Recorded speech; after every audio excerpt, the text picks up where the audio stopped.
Hey, have you watched a lot of fantasy football shows before and they just don't seem to talk about the name that you want to hear about? Let's fix that.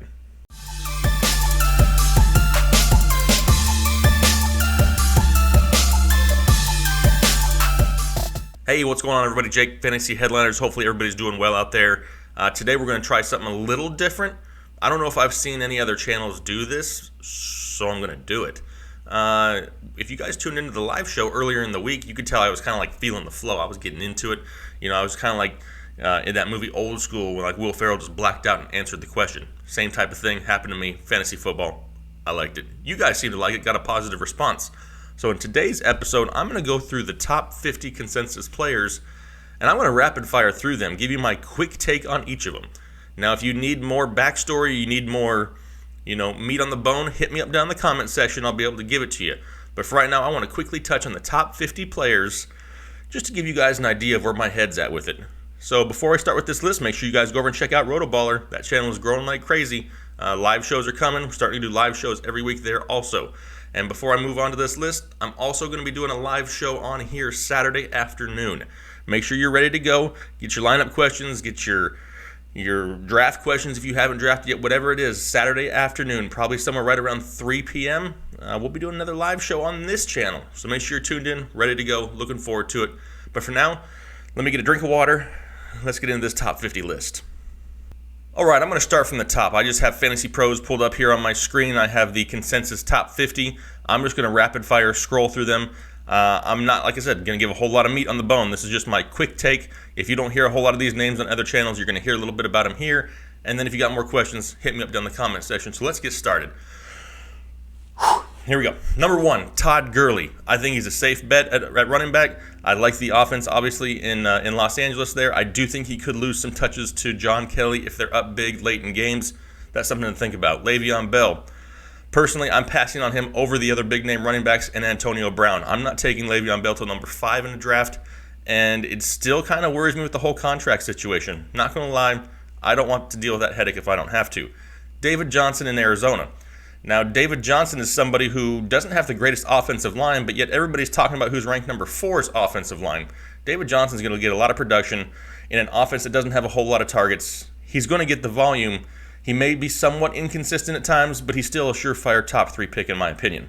Ezekiel Elliott, somebody who's my number 1 overall player. Everybody's concerned about the offensive line. I'm not that concerned. Like I said, if they continue to lose pieces, then it's a problem. But right now, his offensive line is still better than David Johnson's. I'm taking Zeke number 1 overall. Give a little bit more credit to those wide receivers there. They may not be flashy, but they'll put up some decent numbers. Antonio Brown is next. Love Antonio Brown. He's the only wide receiver that I take right there with the running backs. After that, I go to other running backs later in the first round. Antonio Brown is somebody who's going to put up big numbers, and I think he's the only wide receiver that can hang with those top running backs. Alvin Kamara is next. Alvin Kamara is going to start off the season huge. Love him in PPR leagues. If it's a standard league, I'm going to drop him down a few spots. But for right now, Alvin Kamara is somebody who can put up huge numbers. Now, is it going to be numbers similar to last year? It's probably going to come down to earth a little bit more. But those first 4 games of the year where he gets the bulk of the work to himself, it's going to get people off to a nice start in their fantasy season. Saquon Barkley is going to be next, and he's the potential home run right here in the top 10 picks, right? I mean, he has all the potential, but he also has a lot of assumptions. Everybody in the fantasy community is assuming that this kid is going to be a surefire top 10, stud in fantasy football. There's no guarantee of that. All assumptions. A little bit of a risk, a little bit of a gamble. If you like to gamble and you like to have a little bit of risk for that upside, Saquon Barkley is a great pick. Improved offensive line, plenty of weapons on the outside to pull defenders out of the box. Saquon Barkley is going to be productive. I just don't know if the hype is getting somewhat out of control. Still like Saquon Barkley. DeAndre Hopkins next on the list, and he's probably the least quarterback-dependent wide receiver of all these guys we're going to talk about. Look what he did with Tom Savage and stuff last year. The dude had a great year, and now he gets Deshaun Watson, hopefully for an entire year. He's going to get peppered with targets.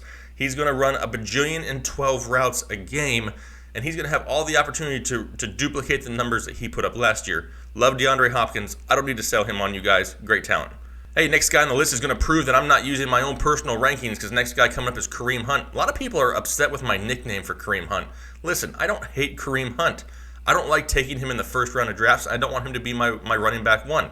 Outside of that, I'm cool with it. I just think he's overpriced on draft day. going into an offense that we really don't know a whole lot about. We have a lot of assumptions, similar to Saquon Barkley. We assume they're going to be this great, high-powered offense because they have all this talent. It's not guaranteed. A lot of things change in Kansas City. I'm only on the Kareem Hunt bandwagon if I can get him as my RB2. Leonard Fournette is going to be next. Leonard Fournette is a very safe play in my mind. I think he is somewhat injury-prone, so don't hit me up in the comment section with that. But he's somebody who's going to touch the ball 20 times a game. He's getting the goal line carries, and he has minimal people to compete with for touches out of that backfield in a run-first offense. To me, that's a safe play in the first round. Not a huge PPR option, but volume should overtake that a little bit. I have no issues with Leonard Fournette. Melvin Gordon's next on the list, and Melvin Gordon has a great situation with the Chargers this year. Another high-powered offense. Now, I was a little higher on Melvin a couple weeks ago, and then all these injuries started to happen with the Chargers. Those injuries on defense affect Melvin Gordon, and if you ask me why, it's because that defense was so elite a couple weeks ago that they were going to be holding opponents to very low scores in games. And if the opponents aren't scoring a whole lot of points, and then you put together that high-powered offense that Phillip Rivers leads, there was going to be a lot of second-half running in LA, and a lot of that was going to be going Melvin Gordon's way. So if that defense takes too many hits, Melvin Gordon's value is going to go down also. Odell Beckham is next on the list. Odell, I think, is right now my wide receiver 2 overall behind Antonio Brown. I think Odell sees more single coverage this year than he ever has in his career. Barkley's going to help out with the run game. Evan Ingram across the middle. Sterling Shepard is more than capable on the opposite side. And Odell Beckham is going to have himself a great year. Plus, the dude just got paid. Julio Jones next on the list. Julio, a lot of people hate on Julio. I don't hate him. I just think he's way inconsistent. Julio will go out and get you 300 yards and 3 touchdowns in week 6, and then in week 7 he's going to get you 3 catches for 30. By the end of the year, he's going to have a great year and he's going to have great numbers. The problem is all those numbers are probably going to come within the span of 5 or 6 weeks. And that's a little frustrating. If those touchdowns can come up, which I expect them to come up for you from last year, Julio Jones is a solid wide receiver. I'm not passing on him by any means. I'm just not reaching for him in the first round either. Dalvin Cook is next. A lot of people are out there thinking that Latavius Murray is going to just all of a sudden take half the work from Dalvin Cook. Latavius Murray is going to be involved. He's going to have a series now and again, and he's going to get a goal line touch now and again. But the bulk of this work is going to Dalvin Cook. No Jerick McKinnon there.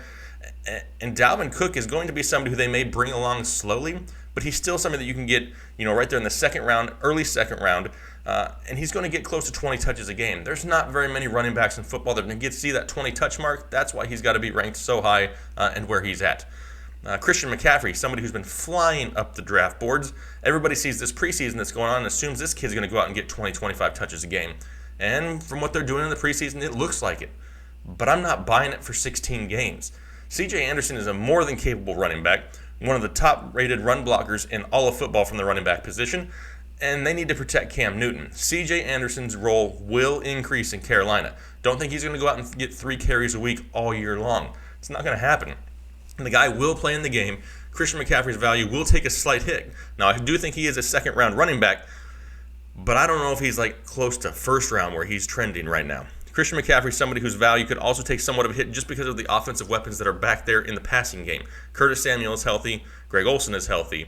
DJ Moore is now in town. There's people all over Carolina looking for targets, and I don't know if Cam can supply all of them. Michael Thomas is next.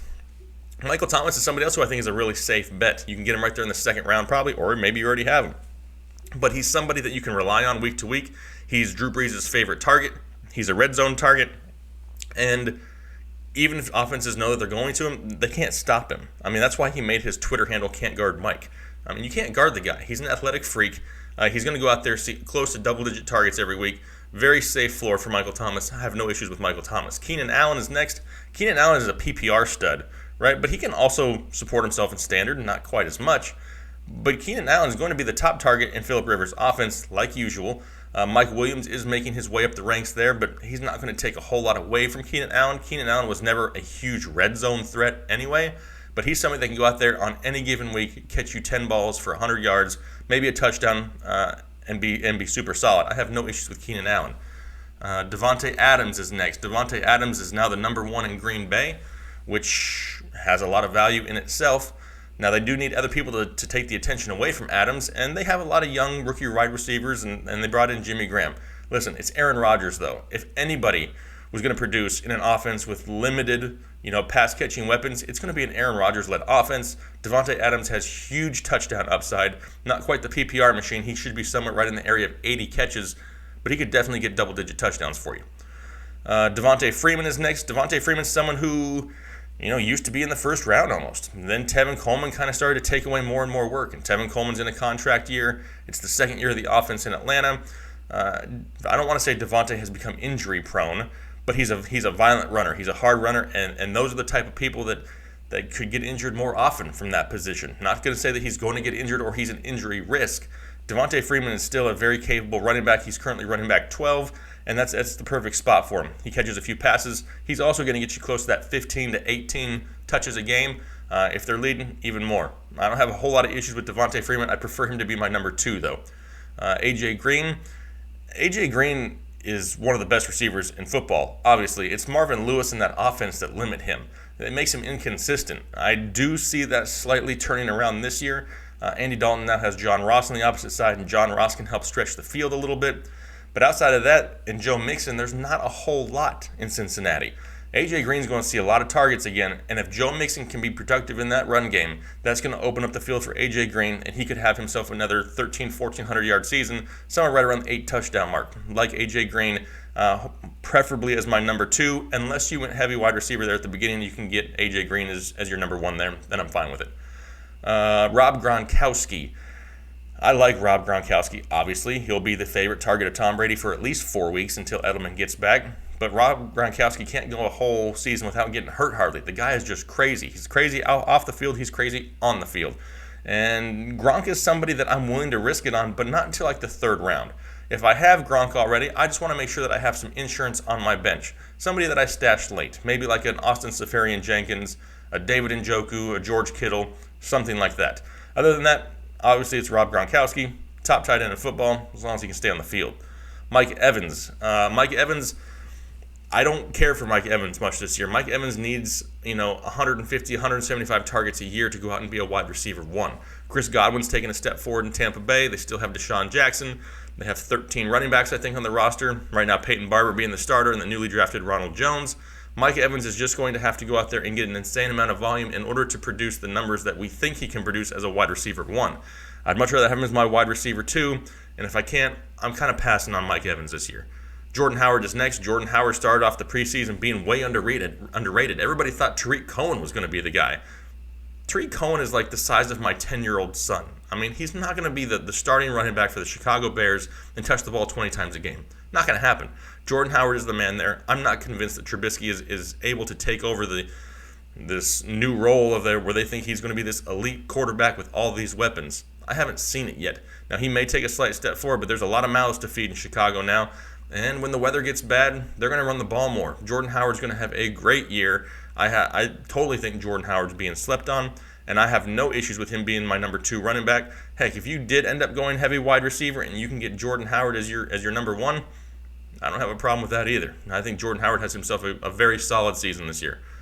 Joe Mixon is next. Talked about him slightly with A.J. Green. Joe Mixon has the talent. He just needs the opportunity, and we need Marvin Lewis to give it to him.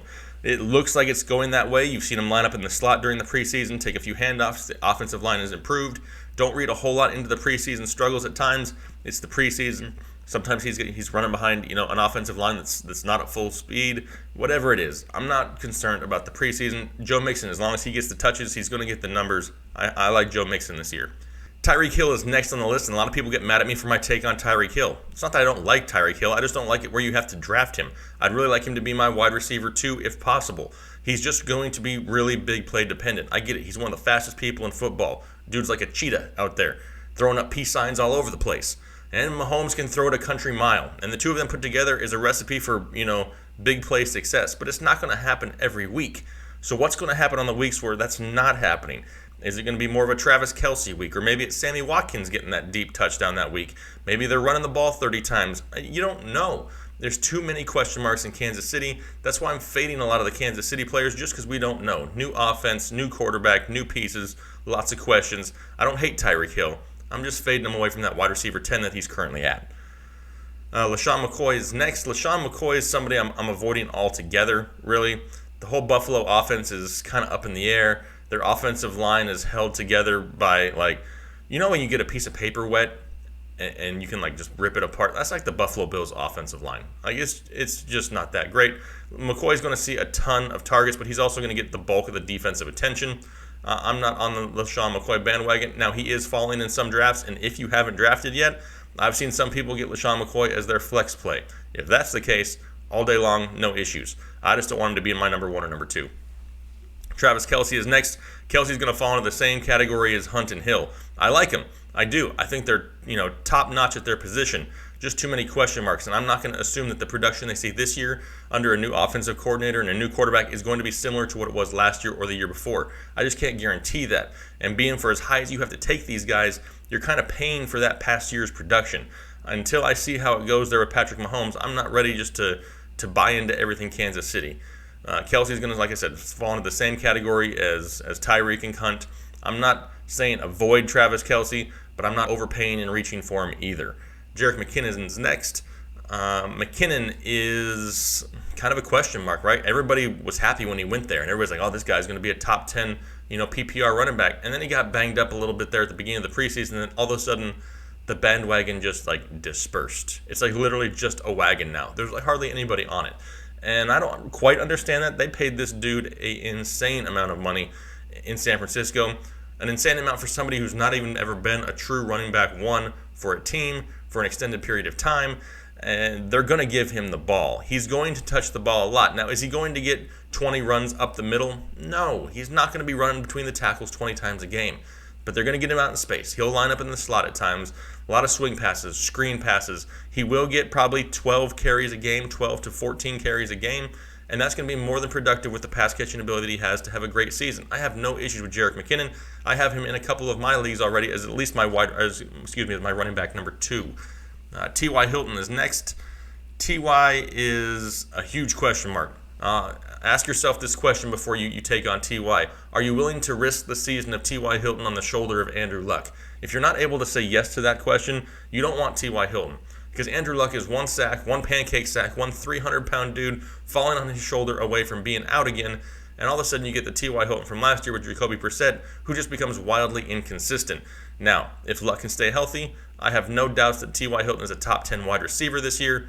It's just if you're willing to take that risk. Personally, I'd rather go with some of the other names around him. But like I said, if Luck ends up being healthy, you get a home run with T.Y. Hilton.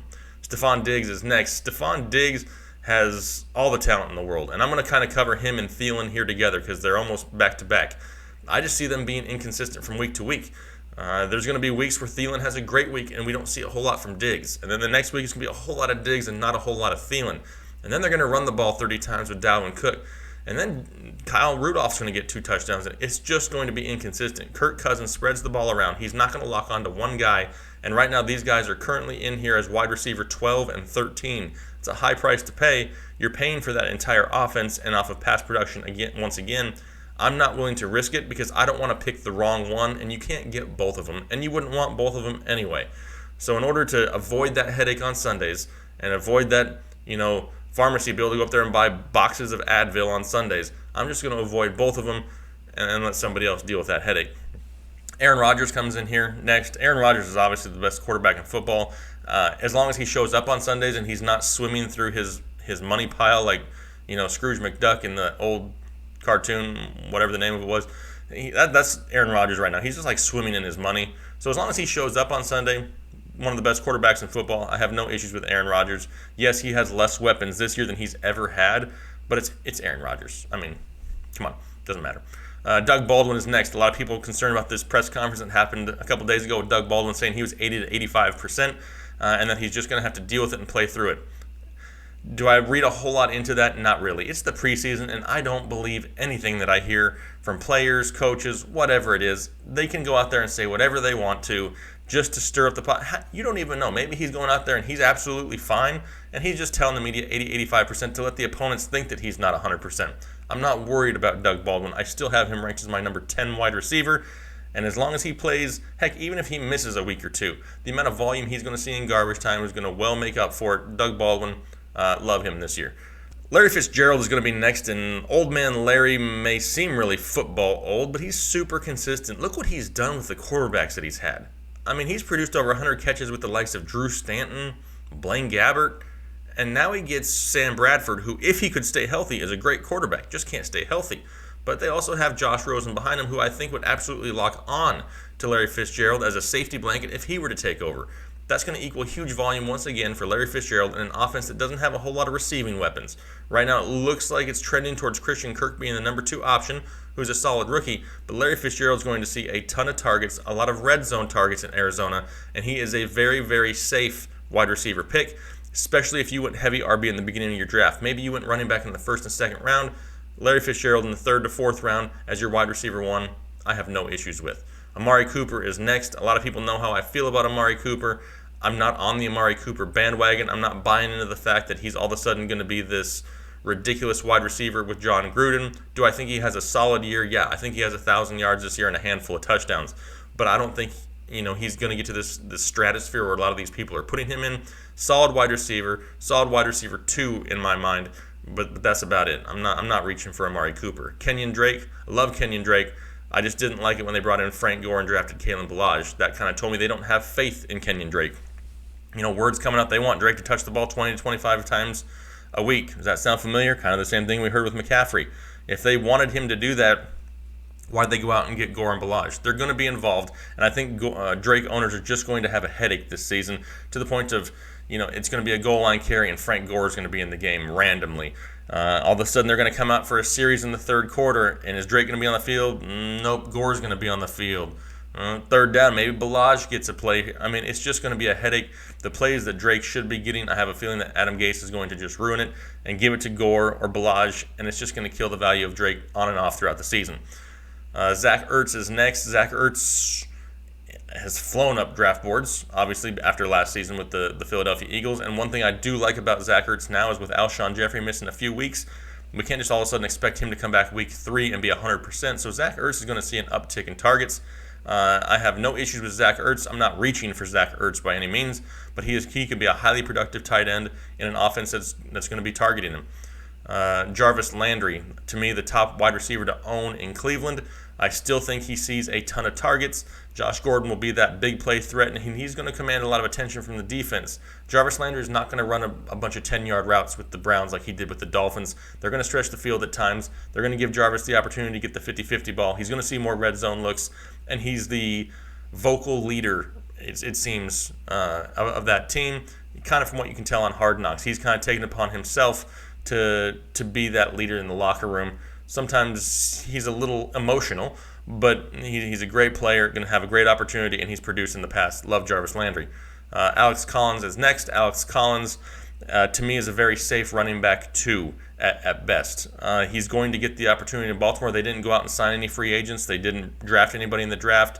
It's a run-first offense in Baltimore. Joe Flacco does not produce elite wide receivers by any means, and Alex Collins to have the job to start the year, I'm not worried about the Kenneth Dixon or Buck Allen experiment that goes on there. I think they kind of eat into each other's value, but they don't really hurt Alex Collins very much. Really like Alex Collins. Derrick Henry is next. Derrick Henry is going to be very touchdown dependent out there, people. I'm not saying that Dion Lewis is going to come in here and take all the work or even a 50-50 split, but Derrick Henry is going to be somebody who you're going to be reliant on week in and week out to get that touchdown.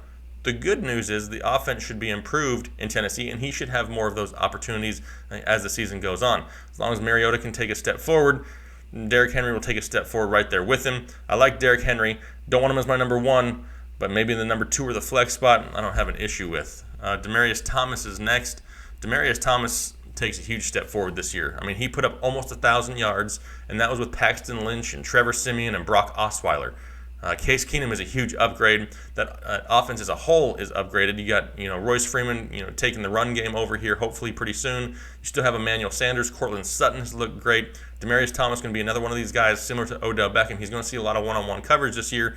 And there's also some rumors coming around that he could be traded at some point. You never know. If there's a big-time contender looking for a wide receiver come middle of the season, Demaryius Thomas could end up being on the move. Could you imagine if Demaryius Thomas went to New England? What about Royce Freeman is next? Back-to-back Broncos, just talked about him.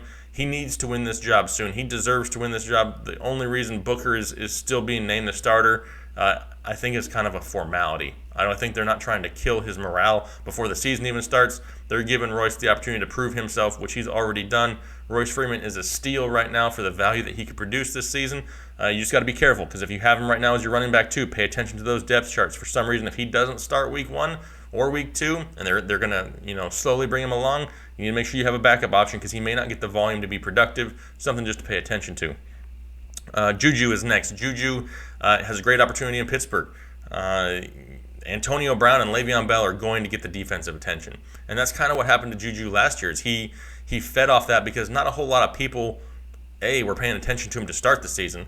But by the time that they realized what he was, there's not a whole lot they could do, because if you take defensive coverage and you shift it towards Juju, you're just pulling it away from Le'Veon Bell or Antonio Brown, and no teams are going to do that. Juju's going to have one-on-one coverage all season long, and as long as the kid can progress slightly. I mean, he put up almost 1,000 yards in his rookie season last year and didn't even play the whole season. I do like Juju. Brandon Cooks is next. Brandon Cooks going out to the high-powered offense of the Rams, and he didn't have a bad season last year. He was just not a PPR guy. He's not somebody who caught a bunch of passes. Still 1,000 yards. Now he's going to a high-powered offense that didn't use Sammy Watkins in that same role last year, but then they went out and extended Brandon Cooks and paid him a lot of money. That tells me they plan on using him. If there's any coach out there in football that I trust to utilize a player properly, Sean McVay is it. He's a great offensive mind. Brandon Cooks is great. You're just going to have to kind of like Julio Jones. You're going to be inconsistent at times, and as long as you can deal with that, no issues with Brandon Cooks. Golden Tate is next. Golden Tate's going to be a very safe play, a high floor, low ceiling play this year. Kenny Galladay's taking a step forward in Detroit. It sounds like Golden Tate's going to spend the majority of his time in the slot, which I do love, because he could rack up the receptions. So for PPR leagues, I love Golden Tate. Jay Ajayi is next. He's running behind the best offensive line in football. I've mentioned it before. Jay Ajayi's knees, I don't even think they're held together with rubber bands and now and laters yet. Whatever is weaker than that, and maybe they're like old rubber bands. You know those rubber bands you leave outside in the sun, and they start to rot, and then when you just pull them, they break? That's like the ligaments in Jay Ajayi's knees. But if he can stay healthy, and he can play the bulk of the games in Philadelphia behind the top offensive line of football in an offense that could put up big points, that has an elite defense, he could see a lot of touches in that backfield. If he stays healthy, Jay Ajayi could way outproduce his current RB21 status and probably get you close to that top 12 to 15 area if he can stay healthy. Allen Robinson is next. I don't trust Allen Robinson at all this year. We're all still paying for production we saw years ago from Allen Robinson. He's at a new team, new quarterback, new offense, lots of weapons. I don't trust Mitch Trubisky. I'm not trusting Allen Robinson this year. Like him as a player, just don't think that it's a productive spot for him. Josh Gordon's next. Touched on him when we were talking about Jarvis Landry. I think he's going to be somewhat big play dependent. He's not going to go out there and I don't think catch you 120, 115 balls like a lot of people think. He's going to come out here and just reassume what he was years ago.